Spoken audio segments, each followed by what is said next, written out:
আসসালামু আলাইকুম। বেলজিয়ামের ভিসা পেতে বাংলাদেশিদের যেতে হবে দিল্লি। বিস্তারিত জানতে সম্পূর্ণ ভিডিওটি মনোযোগ সহকারে দেখুন, কেননা এটি একটি গুরুত্বপূর্ণ নিউজ হতে যাচ্ছে। নিউজটি শোনার আগে অবশ্যই আমাদের চ্যানেলটি সাবস্ক্রাইব করে পাশে থাকা বেল বাটনটি অন করে রাখবেন পরবর্তী ভিডিওর জন্য। বেলজিয়ামের ভিসা আবেদন আর গ্রহণ করবে না ঢাকায় অবস্থিত সুইডেন দূতাবাস। আপাতত ভারতের দিল্লির ভিএফএস এর মাধ্যমে বাংলাদেশিদের ভিসা ইস্যু করবে বেলজিয়াম। মঙ্গলবার 16 সেপ্টেম্বর দিল্লিতে অবস্থিত বেলজিয়াম দূতাবাসের অফিসিয়াল ফেসবুক পেজে দেয়া এক বিজ্ঞপ্তিতে এ তথ্য জানানো হয়েছে।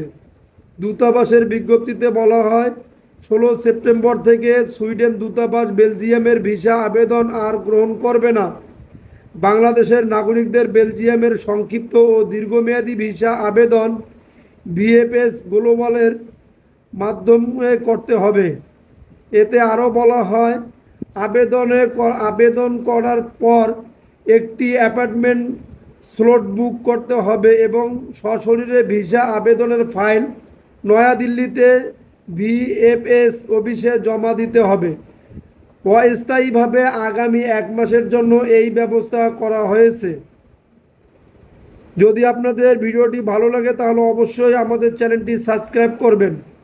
দূতাবাস বলছে, আমরা দ্রুত ঢাকার বিএসএফ এর মাধ্যমে ভিসা আবেদন গ্রহণ করার চেষ্টা করছি।